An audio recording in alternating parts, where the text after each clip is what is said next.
Are you trying to be like me and have root beer too? Welcome to episode 17 of After Bedtime. It's Stevan, and I'm here with the version of Kelsey who is slowly coming to the realization that she has to potty train her second child. You didn't even let me introduce myself before you, ragged on me. I'm not ragging on you. I'm making a joke. It's Stevan, and Kelsey. Perfect. There we go.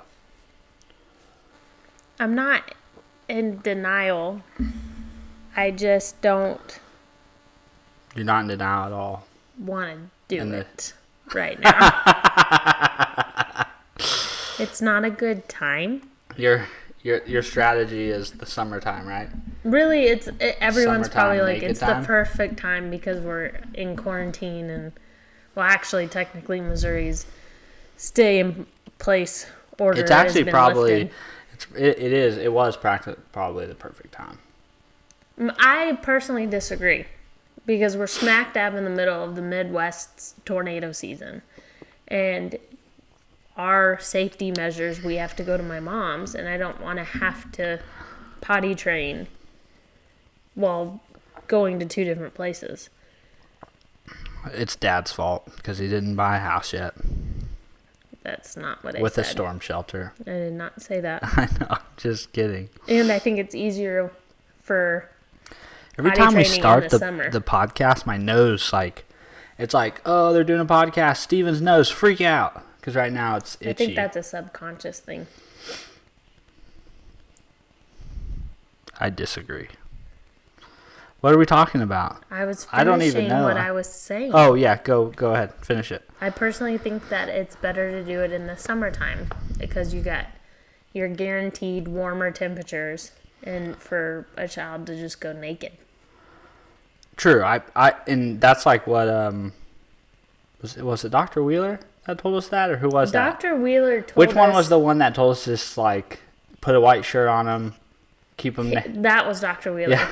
He said, strip them down naked, get one of Dad's big white shirts, and just let them run around like that. And he was like, and they'll 3 weeks, they'll be potty trained. Or 2 weeks or something. I'm pretty sure he said, over a weekend, they'll be potty trained. It's funny, though, because you can tell more and more that he's more and more aware of what that whole situation is with the diaper. He is so blatantly aware, and that's why it's like, Kelsey, you kind of have to just start potty training because he's aware of the situation. He's going to be tough, though. It's going to be tough. I don't think so. I think personally because we waited, I think it's almost better because I feel like he's a little bit more aware. Cal understands. Everyone laughs at me when I say this because of how young Cal was, but Cal, when you spoke to him, he gave you the feeling that he understood.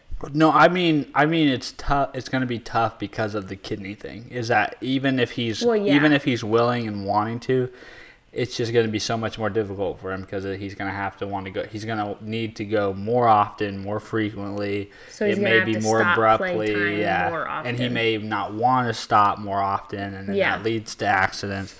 I think that'll just be just like what his doctor said about we're going to have a lot of patience with him and not get frustrated. Also, next time he has an appointment, I kind of want to pick her mind on the whole.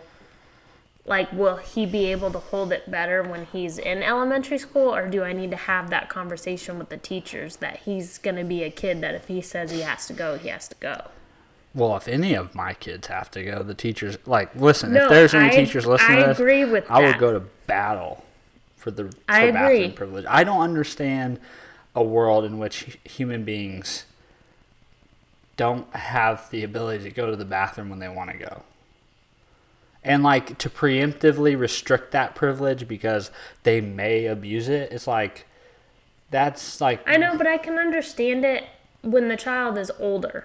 But when you're in elementary school. I don't even understand when they're older. If they're older and they abuse that privilege, then they should have consequence. But until it becomes an issue, why make it an issue? No, I know, but I'm saying the worry that they're going to abuse the situation is more of an older kid thing. Oh, yeah, maybe. Versus, I mean, I could be wrong. I could very easily catch Cal playing in water, with his buddies or something like that. But I just don't feel like it's necessary to tell, especially a child that's in elementary school, that they can't go to the bathroom. Yeah. A kindergartner or pre-K I think at any anything age or like any that. level to restrict a human being's ability to relieve themselves, to me, it's almost to the point of inhumane. It's just not right. Like, it's like, oh, just hold it. But yet, if I was like to turn that table on you, you would not like it. But you're doing it from a place. It's one of those authority things, I guess. Maybe it's just my issue with authority, but it's just one of those things where it's an arbitrary thing. I know, but teachers do technically have to hold it. Take it up the chain, right? I mean, like, that's like, to me, again, that's one of those situations where it's like, I don't understand that. You can't go get your teacher neighbor and be like, hey, I gotta go run to the restroom in 5 minutes. I'll be right back. No, I'm not in any disagreement with you. I completely agree that. Or like run to your principal's office, your administrator's office, and be like, hey, can you cover me for like 5 minutes? There should be enough adults in the building that like you should be able to relieve yourself when you need to. I don't know. I don't know. It's very weird to me. I don't get that. But I mean, I understand at times having to wait. Like we all do. We've all done that, on a car ride, or you got a meeting or something or a phone call and you just have to suck it up. But what I'm saying is, in everyday life, having these very strict rules and guidelines, you can only use the restroom at such and such time. It's like, it's just, I don't know. I don't care for it. I'm pretty sure Cal's preschool is like that. I'm sure it is, but I'm going to tell him, like, if my kid has an issue and he pees himself, I'm going to tell my kid, like, if you need to go to the bathroom and your teacher won't let you, piss your pants, and I will come deal with the situation. Like, it, you know what I mean? And if they're like, well, there's no room for you here, I'll be like, fine. Cal will not handle that. No, I know. I just to me, it's one of those things where it's like, it seems unnecessary to cause. Again, it's just another Stevan thing. It's like, it just seems like an unnecessary place to cause conflict in life. Of everything you could cause conflict over, why pick that? I still think I am going to be that mom that's like, as soon as Kyler kind of enters the door, I'm like, he has one kidney. If he needs to go potty, you need to let him go. You're going to be that mom with like a packet. Yeah. Here's the brief. If somebody is having... I think most people who care in some... I mean, I know teachers aren't caretaker, like they're educators, but somebody who has the responsibility for somebody else's... but at some level, they are a caretaker. But what I'm saying is, like, I think most people who... And probably even more so if you are a parent or you've had to care for little ones, or you babysat or whatever, you would rather know more than you need to know than less. Yeah. You know what I mean? You would rather, instead of flying blind, you'd rather have some I'm kind of on the front of I don't really care if people are going to make fun of me or if the teacher's going to think that I'm like an overshare. I want them to know my child coming in there so that there's no issues. No, I think it's one of those cultural memes that we just it's an easy thing to joke about, so the culture jokes about it. But I would think most people appreciate the download. Most people don't roll their eyes at it. It's more of just a cultural joke. I'm not going to walk in and be like, okay, at 9:00, Cal has to have his snack. I'm not going to like do all that. I'm just going to make them aware of situations that I view important. Yeah. Hey, heads up. Yeah. Cal will tell you like it is. Cal will tell you like it is, and he breaks out when he eats Skittles. Man, I'll tell you what, that kid's going to break us with this video game habit he's picked up. Actually, financially, he'll break yeah, that's what I mean. I'm gonna have to keep working for a long time. No, you're gonna have to keep working on you're gonna have to practice in the mirror. Cal, no. Cal, no. Yes, I need to practice on saying no. Well, part of it though is like I do want to encourage those interests. You know? I agree, but it's just I like don't feel like he needs a new game every weekend. He doesn't need a new game every month. He needs to play a game to completion. But he's so much in that phase of like, excuse me. And Kid City does not help. That this YouTube channel he watches, they do not help with the situation. Even though I love them, though. Yeah, it's a great channel. That is one of the YouTube channels that I am. It's a great channel, and it's a great concept for content because it's fun for the dad. It's fun for the kid. But they do more than just video games. They do like board games, and they did that like they did like backyard like Olympics type thing. But I like it's a great channel idea because it's like a lot of people I think would probably look at that channel and probably there's a level of it that there's a certain critique where you could say they're like producing their life for the content, but I would also argue that it's kind of like this podcast, like by setting this project, it makes sure that you're always having a reason to come back together and do something. I think it gives you more family time. Yeah, it's like and granted, there is probably a level of production in it, but it does, instead of just kind of letting things happen, it almost like guarantees that you're going to interact with your kid. You're going to have shared interests. You guys are going to have time. I like it more on the lines for kids. Is that it's like legitimately. It's not like this big huge production thing. It's legitimately just a dad playing with his kids. Yeah, true. That's the only times that he throws up a camera. Like he's not really videotaping their whole life, so they're not really like vloggers. Yeah. But anytime that he's playing with his kid or they get a new video game, he films it, which I like that. And yeah, I do too. I feel like they're both, now the whole family kind of gets involved now, which is cute, watching his little daughter try to play video games. But like the gaming thing is like he's stuck in that novelty, right? Like, and I get it. I have that like as an adult.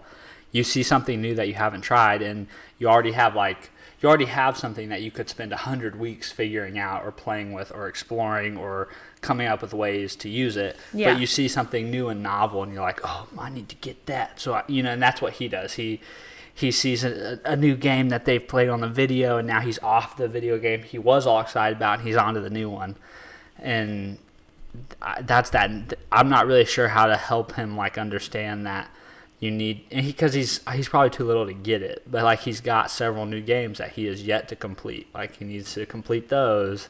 Well, hold on, let's pause for a second because Allie texted me the other day saying that Sammy wanted a new game on his iPad, and Allie said something along the lines of, "We need to wait and get money for it and yada yada yada." And then he goes, "Oh, I'll go work for it." And then he goes over to the table and starts like pretend typing. That's funny. Because he sees Allie working all day long, so he starts pretend typing. He's like, "I'm at work." And Michael was like, "That was impressive that he did that." And so I feel like we should just get him the game just for that. And I told Allie, I was like, I'm kind of in agreement with Michael because I mean that's quick. One of the things that I like that I've been thinking about more and more now that he's asking for these things that are kind of like in terms of capital, they're kind of expensive. Like, Steven, they're not kind of expensive. They're expensive for a 3-year-old. Well, what I'm saying is like they're not $1,000 purchases, but they're like close to $100. Like $60 a game. That's a chunk of change for a toddler. And so my thought has been, because like the little knickknacks and things that we buy them, $5 toy, $3 toy, but like to understand what the $60, what that amount of money, why that's consequential. I've seen a person I follow on Instagram with his boys. They do like a remember those like fundraising charts that like churches used to put up? Mm-hmm. They have like one of those, and like his kid's goal is he wants to buy himself a Nintendo Switch Lite. And so like they got a picture of it and they created like this little like thermometer graph, and as he gets his money, he colors it in.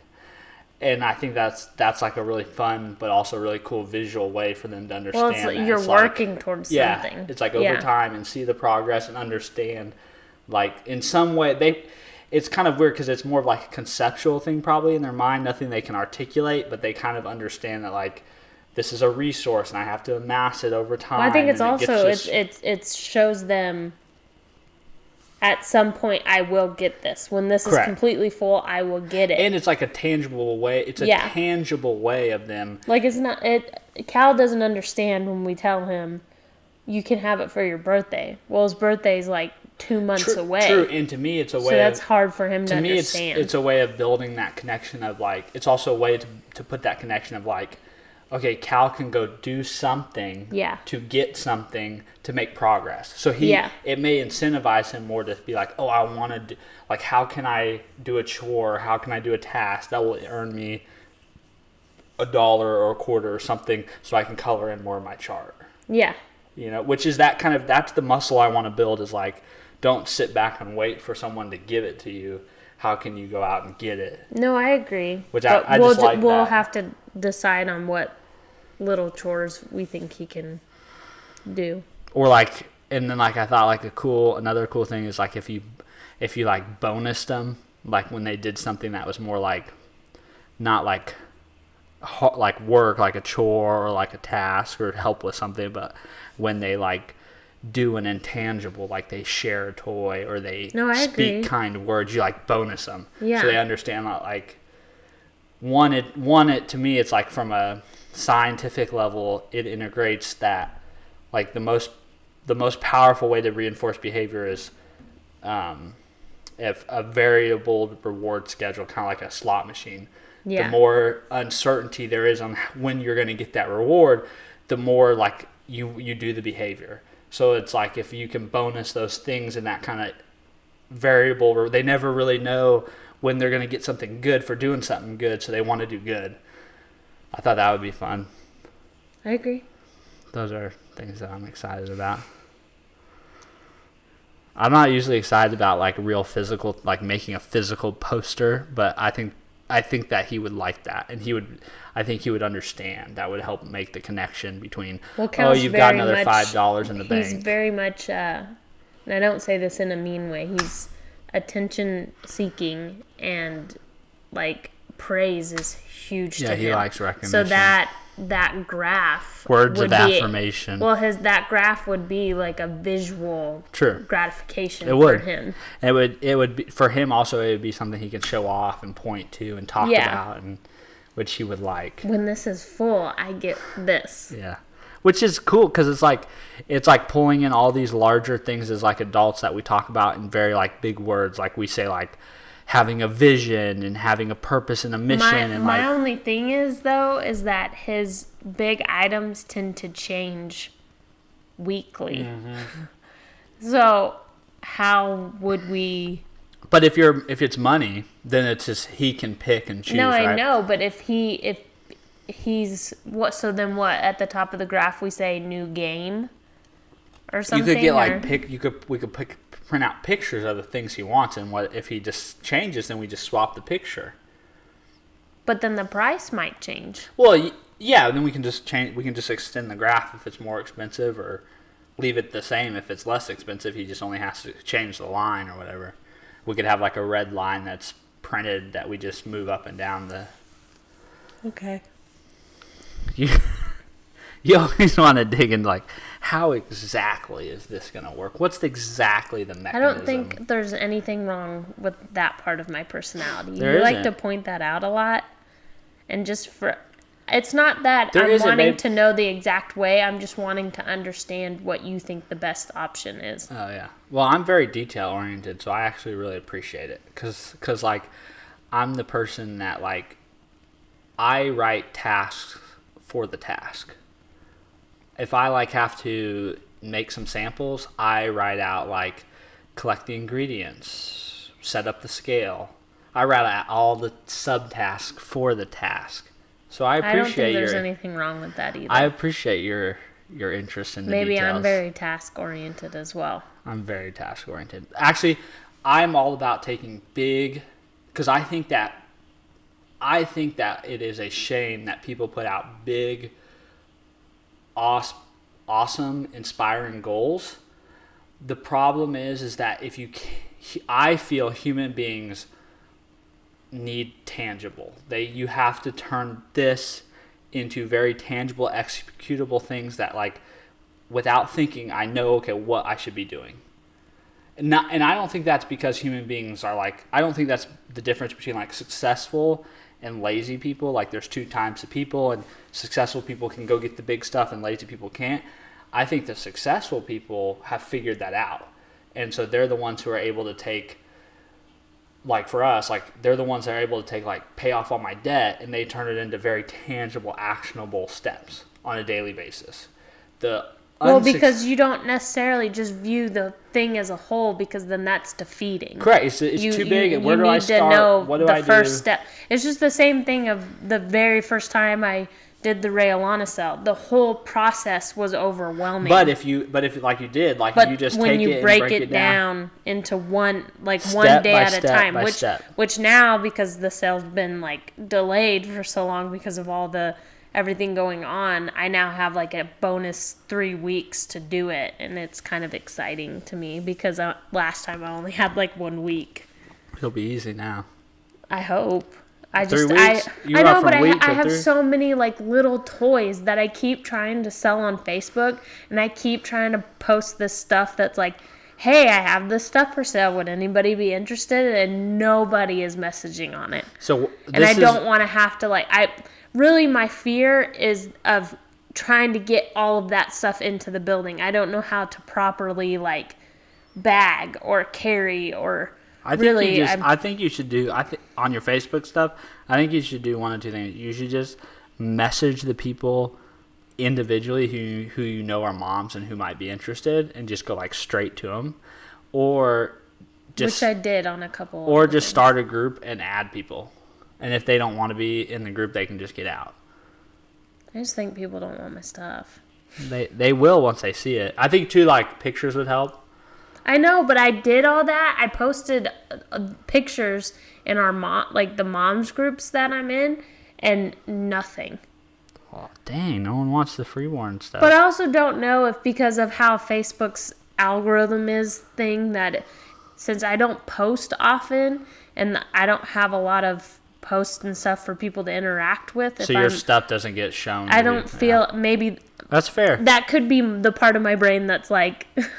People do watch your stuff. It's just you haven't been interacted with, so like your stuff's not on there. Okay, so like my like on my Facebook page, I know for a fact that the feed works that way, but I can see it in my page because, like, for example, like my grandma and probably my mom interact with my shit the most, and so they like never. I don't think there's a post that doesn't get shown to like the top of their feed because.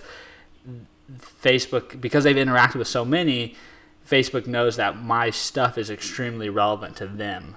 Mm-hmm. But then the rest of the time, it only gets shown to like 48 or 50 people see it out of the 400 and something. Yeah. Because there's not a lot of people liking and interacting with my stuff. But I have a lot more out there for Facebook to make a decision on whether to show it or not. Especially I'm just don't post much. Yeah, so there's not like, how does Facebook know? They're like, do any of her friends, because like I don't have any previous history like to know if they want to. And then the other issue is that majority of my friends have girls. Oh, see, that's fair too. Especially the people that I interact with the most. Your privacy settings could also be your privacy settings might be impacting that too. Wait, why? Because you're only showing it to your friends, and so maybe maybe if your stuff was more public, where it was shareable, because like the share button doesn't show up on your posts. So if the share button showed up, maybe that would allow it to, like, if a friend liked it, maybe then one of the friend of the friend would. Okay. I don't know, maybe. But I'm trying to hack Facebook. It's more of the toys, because I don't necessarily want to like have to sell our tchotchkes. All of that stuff. I'm okay with the clothing because I can just take the big bin that the clothing's already in. I'm just more of concerned on how how do I transport these toys? And the bigger toys, like the ride-on toys, that's fine. I can get that in there, but I don't know how to, like, transport these things to bring it into the cell. Just make a list. It's not a list. I'm saying I don't know how to carry it in the building. Trial and error. Try things. Make a list of things to try. You're not understanding what I'm saying. Oh, you don't know how to physically carry things. I don't know how to get all of that stuff physically in the building. Throw it in a bin, like a tub. What tub? Buy a tub and put it all in there. I'm going to just buy a $50 tub just to carry stuff in? I don't think it needs to be $50. Actually, I'll just bring you corrugate. I'll just bring you boxes, and you can throw it in the boxes. I'll just bring you 30-pound bulk boxes. And I think you should just come with me. Oh, I'm asking you to carry it all in. That's what I'm doing. No, it's just all of those little toys. Friends, just buy my crap. And make lists. There's actually a whole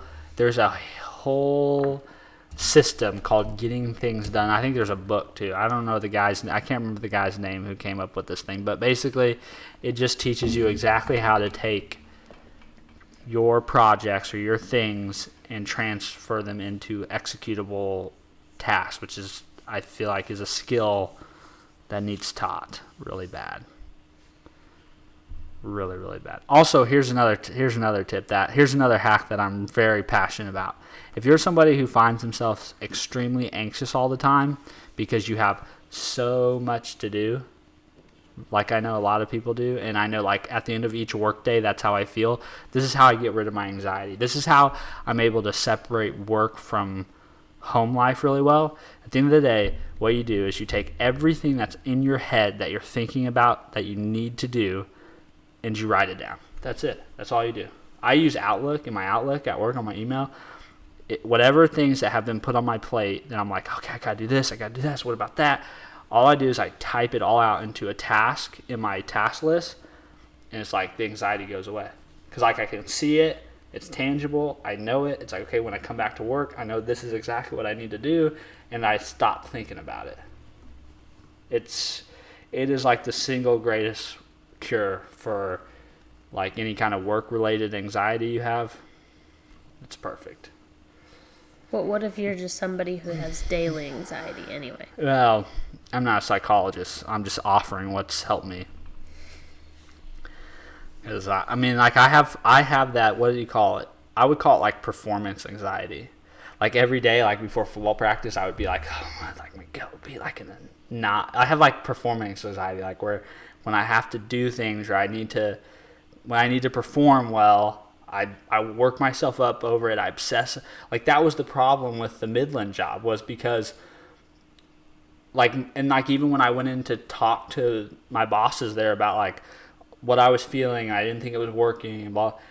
It was because I was just so anxious at the end of every day, and so anxious about the next day, because I couldn't articulate a task list. I couldn't articulate everything I was worried about. Well, because you didn't know the job. Correct. I didn't know what I was doing well enough, right? So I couldn't get the worry out into something tangible to visualize and see. And so I would just... I know, but that's the issue of not having proper training. Sure. I mean, it's part of taking on something you're not prepared for and everything, but it just goes back to that thing of, like, if you can take all your worry and articulate what it is exactly you're worried about, all of a sudden you're like, well, there's nothing to worry about. I'll take care of that. I'll do this. This is how I'll accomplish that. Here's how I'll mitigate this. I know, but I'm somebody that's slightly different, that I don't let go of stuff very easily. I don't, but that's... Even if it's in a list, if that list has, like, 10 things on it, my anxiety's still through the roof. How could I possibly do those 10 things in one day? It cures me.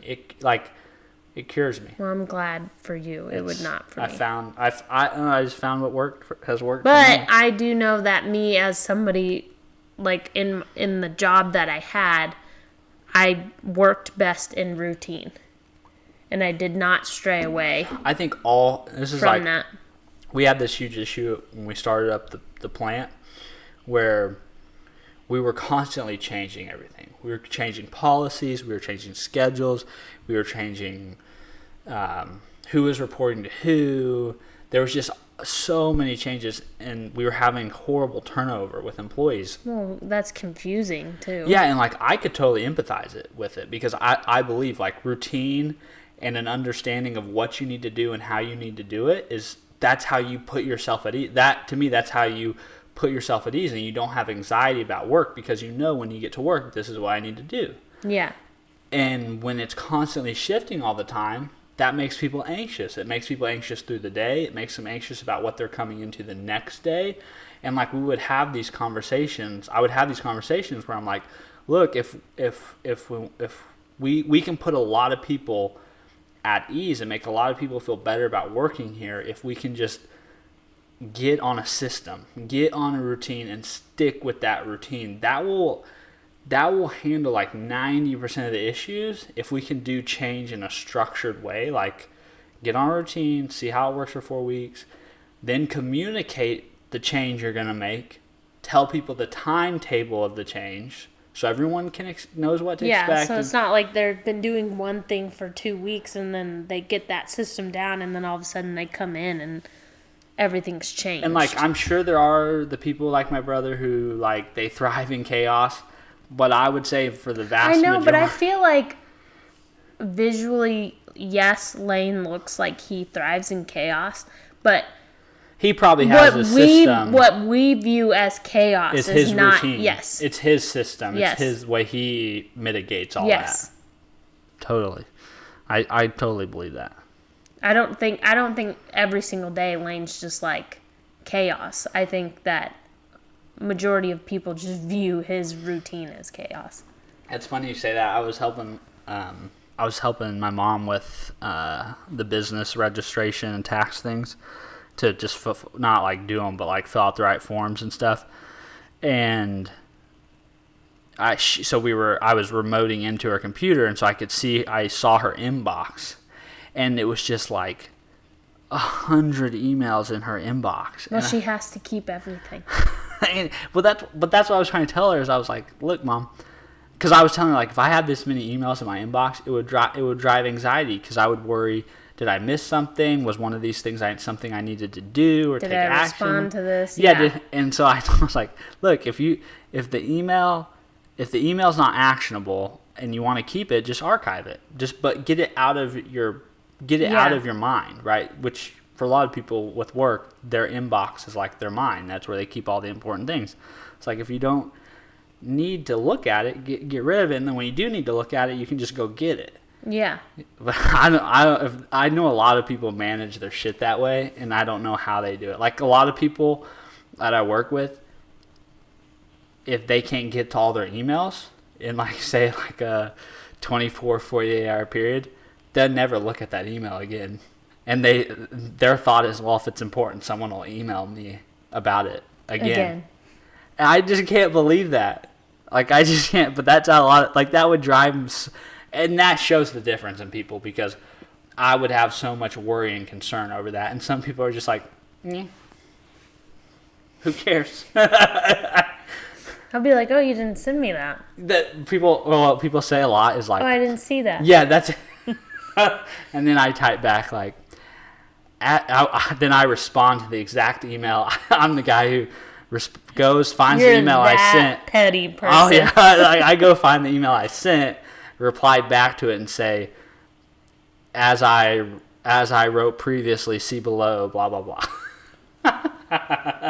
Because I'm just like, I took all this time to try to communicate to you very effectively, very professionally, in a very organized manner to try to help you out. I had some email exchanges like that when I was working for Panera in the management side of things, and they'd just be like, oh, I didn't see that. And you're like, why I sent that like last week. Yeah, that's... it's not even that long ago for you to like all of a sudden don't know what I'm talking about. It's been a very eye-opening 5 years working with people like in that kind of setting because like my assumption was that everyone that's an adult and a professional is very organized and very professional and then I learned like Steven, very few people are organized as soon as we became quote unquote adults, I realized nobody has this adult thing down, and nobody knows what's going on.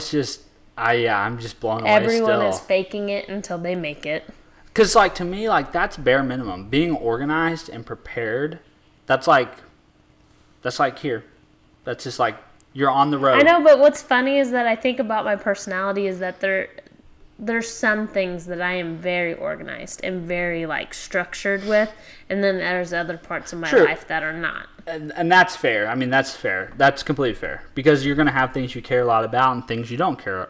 Like, you can't, you haven't... Because, I mean, like, you pointed this out to me, that you were like, Kelsey, because speaking of, like, weight loss and stuff like that, and me trying to track my food, and that always stressed me out, and I hated it, and you're like, Kelsey, for 3 years, well, no, more like 2.5 years of Cal's life, you wrote down what he ate when he went to the bathroom. For like 2 years, and then for like a good year. For 2 years, it was one human being, and then for 3 years, it was like it was like two human beings. Not for 3, for 1 year. You tracked every time they went to the bathroom, every time they ate, everything, how much they ate. Which now sometimes when they napped, how long they that napped. I don't do it anymore, because I mainly did it because at the doctor's appointments they ask you questions and you're like, how am I supposed to remember how much, like... Yeah, it gives you real objective data to make decisions. Yeah. But also powerful. I kind of wish I kind of kept track a little bit more of like when they go to the bathroom, just so that I know that they've went that day, because like the whole chocolate milk situation, I think like, when they have too much, they get kind of stopped up. They get backed up. I just you're right. I mean, there's going to be things you care about and things you're willing to put effort for, but I always feel like just as like a professional courtesy to other people, you're like organized, prepared. You set a meeting, you come to the meeting with an agenda, what you're going to say, what you have planned to accomplish, not show up 5 minutes late with no agenda, and you just kind of like have at her for 30 minutes or an hour talking about nothing really specific, and you don't really get, I don't know, it blows my mind. But it should be very motivating and very inspiring too, because that means that there's a lot of low-hanging fruit out there to set you apart. Like, you can beat 50% of the people on the playing field just by being organized. You know, that's easy money. Yeah, I agree. What do you want to talk about? Why do you just, like, stop? You're, like, always on, like, this big, long tangent and, like, raring to go, and then it's just, like, done. I don't know. That's just how my brain thinks. That's how it works. What do you want to talk about? Let me jump off on the nutrition thing a little bit, because that's very interesting to me and something I think about a lot. I guess Kelsey will be silent for the next 10 minutes. No, I think your opinion is very helpful in this, because I'm so jaded. I try so hard. I've been thinking about this. I think my effort to try to empathize with others about their health and wellness has actually hurt my health and wellness, because I've taken on some of their attitudes and beliefs because I've empathized so much with them. And it's kind of like what Kobe Bryant has this quote that's become very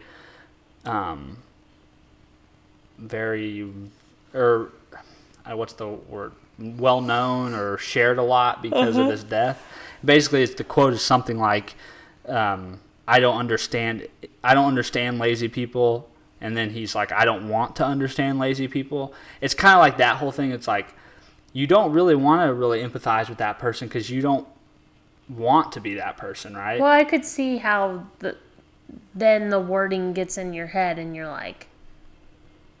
Then when you go, well, it's just one cookie. Well, for me, it's just more like I see it, like, because I've tried to as a coach to try to empathize and understand where people are. I'm like, oh yeah, that makes sense. Like, yeah, like what's the big deal? Blah blah. You know what I mean? It just because you don't want to you're trying to meet these people where they're at, and so you don't want to be super hard lined or hardcore. Well, I could see where you struggle with that because you have a very hard.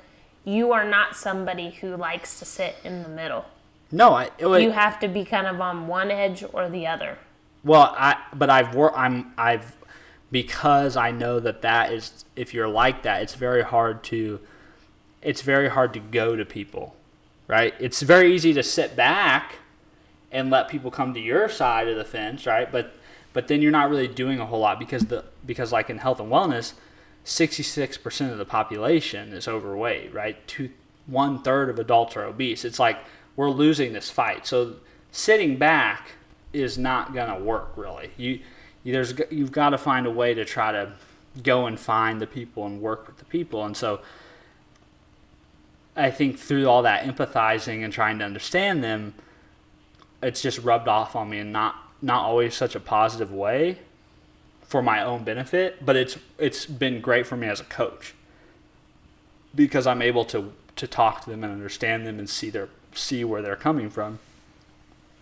But on the nutrition side of things, what I was going to say is I've never understood why people don't want to track their food. Because... I can tell you exactly why. Okay, yeah. And I can understand because I've tried to think of this 100 different ways, but I always come back... there's one way. I come back to this very... There's one reason. This very logical and objective viewpoint is like, tracking your food allows you to know whether or not you're doing things right or wrong. But that's the thing, Steven, is people don't want to know. They don't. It's so funny you say that because I was in the car home from getting ice cream tonight. I was thinking about how the way people treat their finances, a lot how people treat their nutrition is a lot of people kind of know they're probably not doing all that great things with their money, but it's like as long as I don't look, it's not happening. And so like I was thinking that's very similar to how people are with their nutrition. It's like it's 100%. In the back of their mind, they kind of know that everything they're eating is probably too much or not quite the right amounts, and it's not probably helping them. Because everyone kind of has an understanding of what is too much, what's too little, what is healthy, what's not really healthy. I mean, in some sense, when you showed me the serving size of fries from our bag of frozen fries, that upset me because I was like it almost offended me a little bit. But it's also like one of those. It's like it was literally like a small fry from Chick-fil-A, maybe even less. But that's that whole like. There's this may be like way far out there, but there's this like Plato's allegory of the cave is the story about like this slave who like, and maybe I'm butchering this because like I read this when I was a sophomore in college, but like there's like these slaves that see their shadows on the wall, but they don't realize that those are their shadows, and it's this like very meta thing where it's almost like you don't want to see the truth because then the truth is revealing that you're like willfully ignorant. If you acknowledge it, you're acknowledging that you've been willfully ignorant of your situation or your reality. And that's how people are with their food. They're like, when you try to put the truth in front of them, they almost like fight to not see the truth because it's like if they see the truth. It's not almost that is when I will go to battle with people. That is 100% the reason. People don't want to acknowledge what they've done wrong because that makes them feel bad. Yeah, and people don't want to feel bad. Lane would call it. Lane's word would be it's convicting. Yeah, right? It's convicting. It's like it's holding the mirror to yourself. This is what you did. This is the evidence of what you did. And it's a lot of times why I kind of, as a coach, I kind of call bullshit when people ask a lot of questions about nutrition and training. Because I'm kind of like, you're hiding behind that. You're hiding behind not knowing what to do.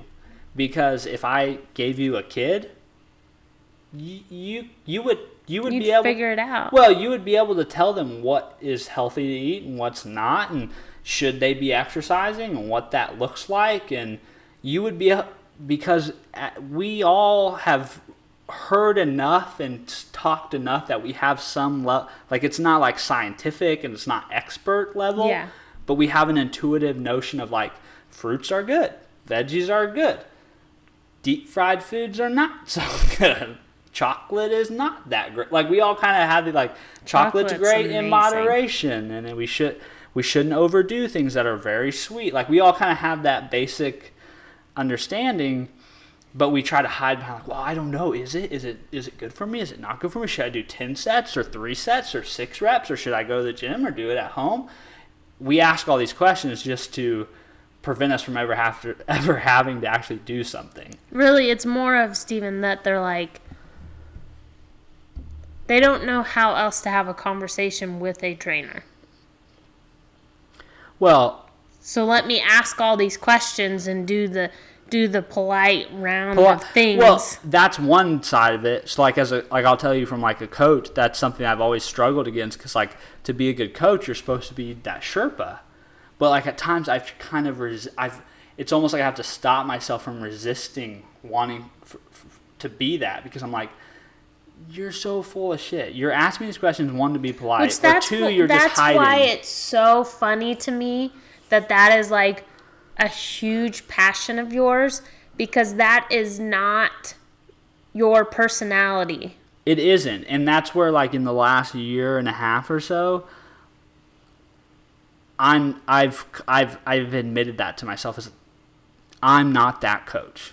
Like, you're not somebody who shoots the shit and can chit chat. Well, no, like, you can. Not from that. But you would prefer not to. I more mean, like, from your perspective about, like, glad handing, and not glad handing, but, like, hand holding, and yes, and, like, to your point, that's kind of like what I was saying about the whole empathizing things.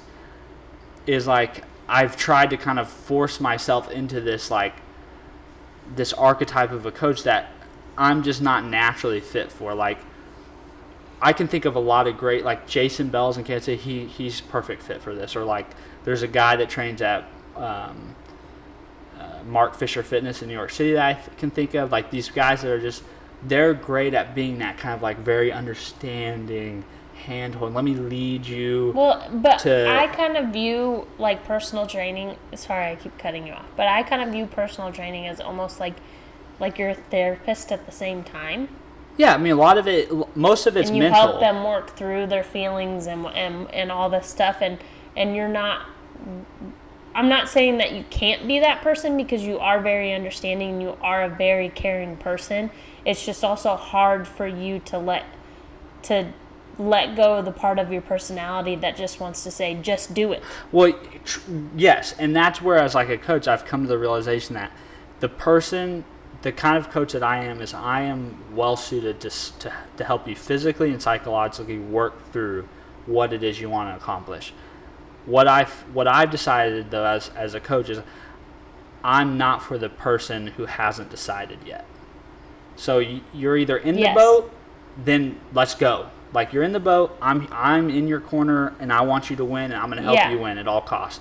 But if you're, like, out of the boat, or, like, halfway in and out, I'm not interested, because I'm not the person that... I'm not going to sit here to convince you to do it. That's where I've come to, is, like, you either see the value in it, and you see it, or you don't, and you're not there yet, and you haven't hit rock bottom, or you haven't had your turning point, and that's okay, and we can still, like, interact and stuff. But we're not going to have a beneficial relationship. And here's 10 other people who are great at that. And that's what they want to do. They want to try to convince you and control you, or at least help guide you to the right way, versus, like, you're much more of a personality that just do it and let's get it done. Yeah, like I can think of people that I've worked with who, like, 100%, they've decided that this is important, this is something they need to do, they have to do, but they want someone to be their Sherpa. Great, let me lead you up the mountain. I'll show you it. Like, I'll get you to the top. And then there's people that are like, I think I want to do it, but then, like, the next week they're kind of like, I'm not going to do it. And I think that's like, kind of my issue, is that I'm like, I'll be, like, really, really good for, like, a couple weeks or, like, a week. And then the next week, something will happen, and then all of a sudden I've fallen off again. Yeah, it's hard. It's hard. Like, I mean, those things are, and that there's so much nuance to all that. Like, it's really hard. But, like, I can just know, like, from the years and the interacting with lots of different people, I just can know, like, from a sense, like, where they are on this spectrum. And where am I on this spectrum? You haven't made the decision. You mentally, psychologically, like, conceptually, you understand how important it is, but you haven't decided that it is part of your life. Like, it is going to be a part of your life forever and always, no matter what. It's like brushing your teeth. I know, I just can't. And everyone's like everyone's turning point is totally different. It's not that I can't. It's just I don't feel like I've found the part that I'm like, yeah, this is it. Like, I loved walking with Jordan every single time we'd go walking. Yeah, but you didn't because you didn't seek it out. If you love it, you seek it out. I did seek it out. But, like, no, because, like, you're not doing it now. Well, we're not doing it because of COVID, Steven. I mean, fair enough, but, like, even before... No, so I'm going to challenge you on that because that's bullshit. Because you guys did it, like, 2 or 3 times, and that was, like, in the summer. And COVID happened in March. Yeah, but then winter hit, and we can't really go walking at a park in the winter. Yeah, I don't know. Again, like, Where could we have gone walking? Huh? Where could we have gone walking? I don't know, around your houses. You could. I mean, it's just like one of those things. In the middle of when it's 30 degrees with our babies outside? No, not like I'm saying. Like in your houses, you could just like get together and walk around the house and chit chat and get a sweat going and pace your run laps in like the square foot of your house. All I'm saying is like if there's a will, there's a way. If you're committed, you're committed. If you're into it, you're into it. That's how I see it. And like. And the reason why I know that I'm the reason why I've come to that is because if I'm in your corner, like I'm in it. I'm gonna go as hard as you're gonna go to make this happen. And it kind of pisses me off when then you half-ass it and I'm whole-assing it. I'm like, look, why am I wasting my time here? What am I doing? That's the part of your personality. I've got all this gear. I got all this gear on my back. We're halfway up the freaking mountain. I'm carrying all your shit. I'm laying the path for you. And you decide to turn back before we get to Camp 2. Like, why the heck did we start this? You know? See, but I view that differently. And, like, there are moments of weakness. Like, there are moments where you need a coach that's going to encourage you and motivate you and inspire you. But there's a difference between that and, like, the wishy-washiness of people. Like, oh yeah, I'm gonna do this for a week, or oh yeah, I'm totally into this, and I can just read it, like I can just know like this person is like focused and serious and committed, versus like the switch is on, the switch is off, the switch is on, the switch is off. What? Nothing. What? Nothing. You got that smile and look on your face like you're like. Because I think what's funny is that that's me. But like stepping back from like what my view is as a coach or like evaluating clients for like who I should work with, stepping back as just like a person, I want to encourage everybody and I want to support everybody to find and pursue the thing that's going to keep them healthy and fit, however it works. I don't care. Like I'm just going to encourage it. No, I know. I just think it's funny that the clients that you essentially are saying you don't want to work with are me. Oh yeah, I mean, but like I totally encourage you when you want to do something like no, I know. Do it, go for it. Like that's great. That's why I smiled, is because in my head I was like that's me as a client. And I also, another thing that I really believe in a lot is like, I believe that people have to like, there's this whole theory in psychology of motivation. It's called self-determination theory. But I believe that people have to move through this spectrum. People have to move from doing something because they have to do it or doing something because somebody's making them do it. They have to move to doing it because they want to do it. Just because. And so I'm always as like a person and as a coach, I'm always scared to become the reason for the have to, or the person Like, I don't want to become that crutch. I don't want to become that thing that, like, I have to do this because Steven's counting on me, or like I have to do this because Steven will be upset if I don't do it. I don't view that as, I don't 100% view that as a crutch. No, and because I'm somebody that's mentally will do stuff harder and more when I know someone is counting on me. And there are coaches that love that. They thrive off being that person. They do. They like, that's what, like you look at Gary Vee, he talks about that. He's like, I can't be accountable to myself, but I can be accountable to a coach. So he needs a coach that's going to, like, if he doesn't show up for a workout, he needs a coach that's going to call him and be like, where the hell are you? I need that. Whereas, like, Steven has a coach who's like, oh, they didn't show up. Well, that's on them. They should have come. And they missed out. They didn't get better. I think that's funny because that is, I do view that as like, I'll always show up, of course, but, like, if they don't show up, I'm not going to, in my eyes, I'm not going to treat them like a kid. Like, you don't want to hold their hand. I don't. Yeah, and there are coaches that thrive, and I recognize that, and I don't look at one as better than the other. I just look at it as self-awareness of who you are as a coach or a person, and who you're working with as a coach or a person.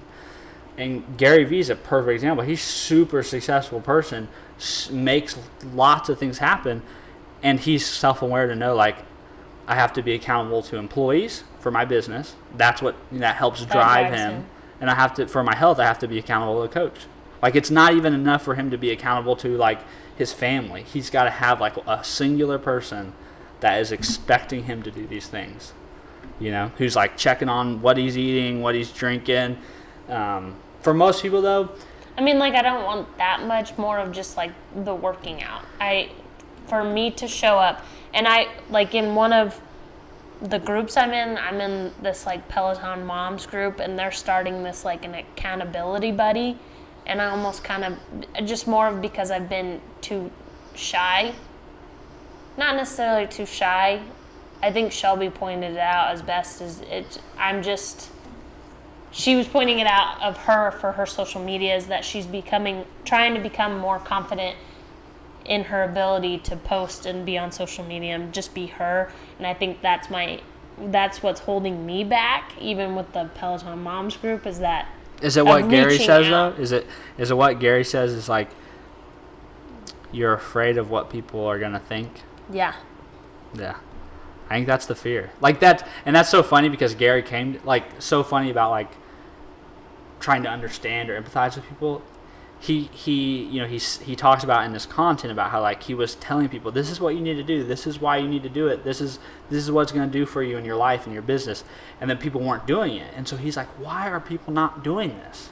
And then, like, he finally was like, it's fear. People are just scared. They're afraid that people are gonna, like, okay, so here's a really personal reason why I force myself to post stuff.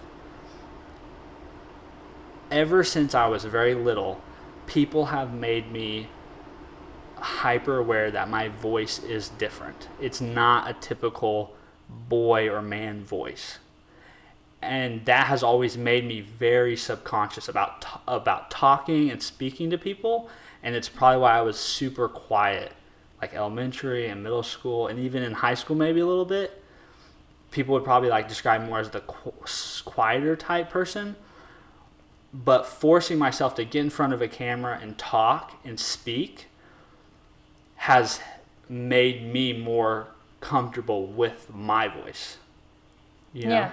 And, like, it's literally like one of those exposure things. Like, I know I have this voice that people will pick up that is different, and I will be self-conscious that people are going to judge me for it and point it out and make fun of me. But if I take the step and put it out there, they have nothing to say because they're not doing that. Yeah. Like, I'm the brave one in this situation, not them.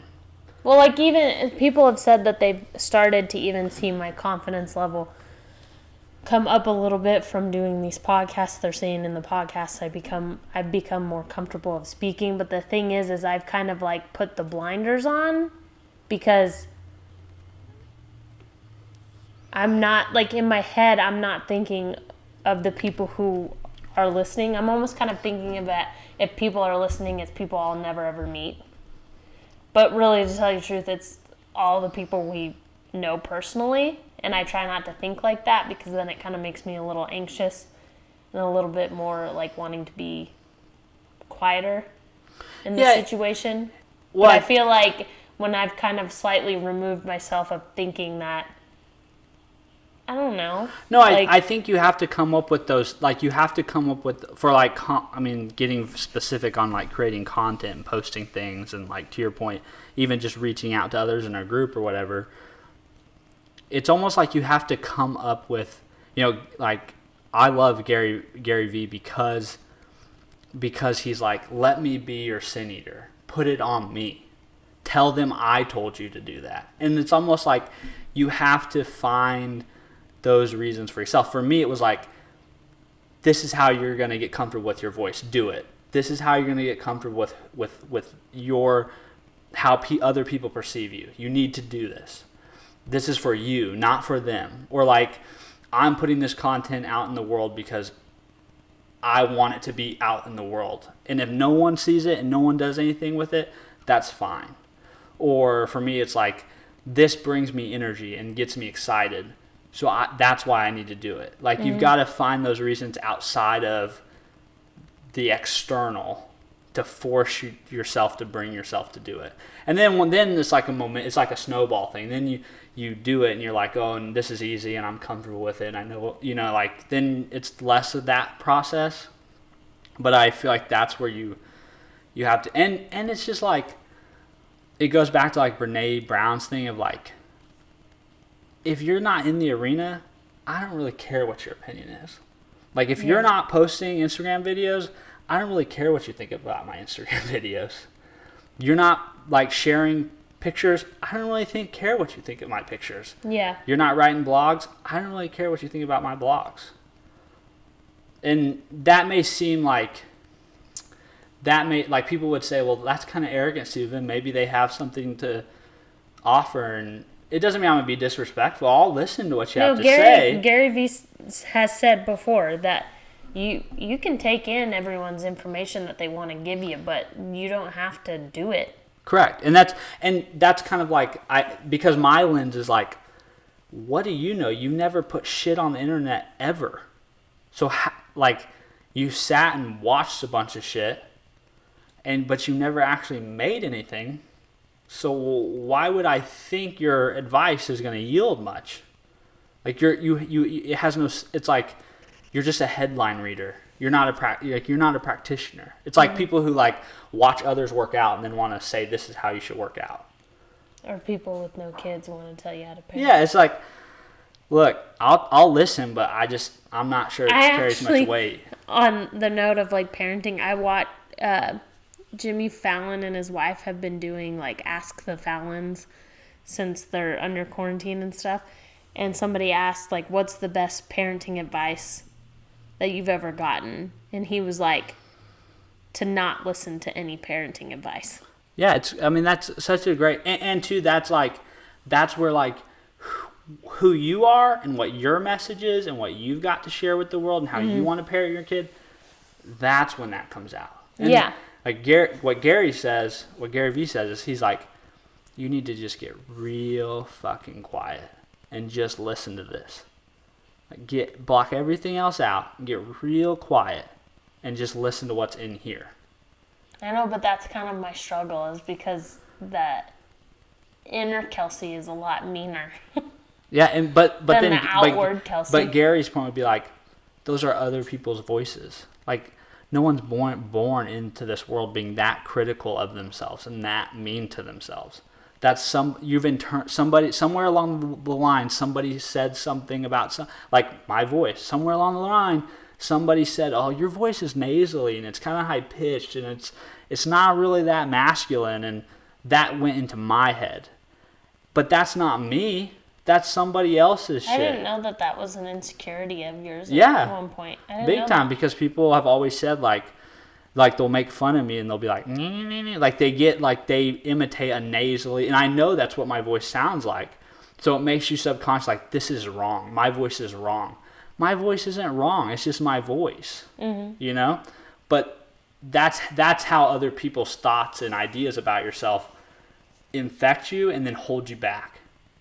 And now you're being punished for their thoughts. It's like, this is my life, and these people are impacting it. Like, why would I give up that power? Mm-hmm. It's just, when you start to logically think through, you're like, this makes total sense. Why would I ever spend another minute worrying about what somebody says? I know it's a lot harder than just letting it go. It is hard. It takes effort and time, I think, and it's reps. It's the more you do it, the easier it gets. We're way over our time. I know. Those are all things that I really like talking about. How should we end this? How should we put a little cap on this? Don't let your kid watch Kid City Gaming. No, that's not true. I don't want a dog. Let them watch Kid City Gaming, but have plenty of money saved.